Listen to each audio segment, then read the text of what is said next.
تو یہ جو ذہن ہوتا ہے نا، یہ بالکل ایک باغ کے جیسا ہوتا ہے، اور انسان کی سوچیں جو ہوتی ہیں یہ بالکل بیج کے جیسی، کہ سب کچھ انسان کی ذات کے اوپر ڈیپینڈ کر رہا ہوتا ہے کہ یہ جو ذہن والا باغ ہے اس کے اندر کون سا بیج بونا ہے۔ اگر تو اس باغ کے اندر پھلدار پھولدار جو پودے ہوتے ہیں ان کے بیج بوئے جائیں گے تو ظاہر بات ہے انسان ان کے فروٹ کھائے گا، ان کی جو خوشبو ہوتی ہے وہ محسوس کرے گا، دکھنے کو اس کو ہریالی جو ہے وہ ملے گی۔ اور اگر اپنی سوچ کے تھرو اس باغ کے اندر خاردار درخت جو ہوتے ہیں، کانٹوں والے درخت جو ہوتے ہیں، ان کے بیج بوئے جائیں تو ظاہر بات ہے پھر جو پریشانیاں ہوتی ہیں، اسٹریس، غم،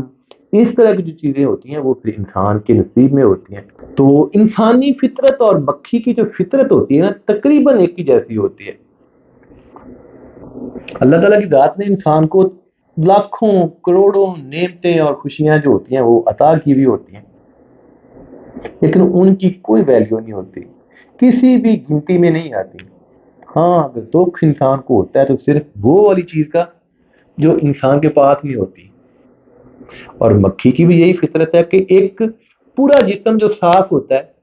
اس کو بیٹھنے کے لیے جگہ نہیں ملتی، اگر اس نے بیٹھنا بھی ہے تو صرف اس حصے پہ جا کے جہاں پہ جیمز ہے، کوئی زخم ہے، کوئی گند ہے۔ تو شاید اپنی اس فطرت کی وجہ سے انسان جو ہے وہ ہر ٹائم سٹریس میں رہتا ہے۔ میں یہاں پہ ایک فرضی اگزامپل آپ سے شیئر کرتا ہوں کہ ایک دن ایسے ہوتا ہے کہ مجھے 80 روپوں کی ضرورت ہوتی ہے، میں اللہ سے دعا کرتا ہوں کہ اللہ میاں میرے لیے کوئی وسیلہ عطا فرما، کوئی سبب پیدا کر، اور اللہ کی ذات میرے لیے واقعی وسیلہ پیدا کرتی ہے۔ میں کسی کام کی گھر سے باہر نکلتا ہوں تو میرے دروازے کے اوپر ایک ڈبہ پڑا ہوا ہوتا ہے، میں اس کو دیکھتا ہوں تو دائیں بائیں دیکھتا ہوں، کسی کی ملکیت نہیں ہوتی، میں کہیں سے پوچھتا بھی ہوں کوئی بھی کہتا نہیں ہے کہ یہ میرا ہے، تو میں اس کو اٹھا کے اپنے گھر لے آتا ہوں، اور جب میں اس کو کھولتا ہوں تو اس کے اندر تو واقعی پیسے ہوتے ہیں۔ میں فوراً سے اس کی گنتی کرتا ہوں، جب میں گنتی کرتا ہوں تو 99 روپیز اس ڈبے کے اندر ہوتے ہیں۔ میری خوشی کی انتہا نہیں ہوتی،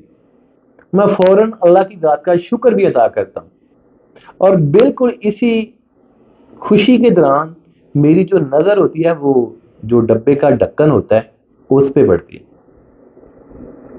لکھا ہوا ہوتا ہے کہ اس ڈبے کے اندر 100 روپے ہیں، اور میں نے جب گنتی کی ہے تو 99 روپیز۔ چند لمحے پہلے میں اللہ کا شکر بھی ادا کر رہا تھا اور میری خوشی کی انتہا بھی نہیں تھی، میری اللہ تعالیٰ نے ضرورت بھی پوری کر دی 80 روپے والی،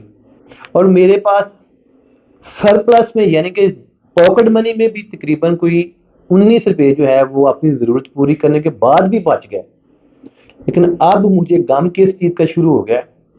کہ یار میں نے تو اس ڈبے کے اندر سے 99 روپیز یعنی کہ 99 روپے جو ہیں وہ نکالیں، لیکن اوپر تو لکھا ہوا ہے 100 روپیہ۔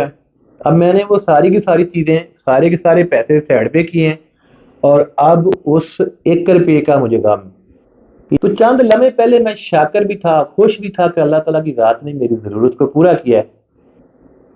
اور اب جب مجھے اس کا پتہ چلا ہے کہ یہ ڈبے کے اندر سے تو 1 روپیہ کم نکلا ہے، وہ ساری کی ساری میری خوشی، وہ سارے کا سارا میرا شاکر ہونا، وہ ساری چیزیں ایک سائڈ پہ رہ گئی، اور اب مجھے غم کس کا ہے؟ اس 1 روپے کا۔ اب مجھے سٹریس کس کا ہے؟ اس 1 روپے کا۔ اب میرے لیے پریشانی کا سبب کیا چیز بن رہی ہے؟ وہ والا 1 روپیہ، حالانکہ میرے پاس 99 یعنی کہ 99 روپے ہیں، ان کو میں نے چھوڑ دیا ہوا ہے، اب 1 روپے کی تلاش شروع ہو گئی ہوئی ہے۔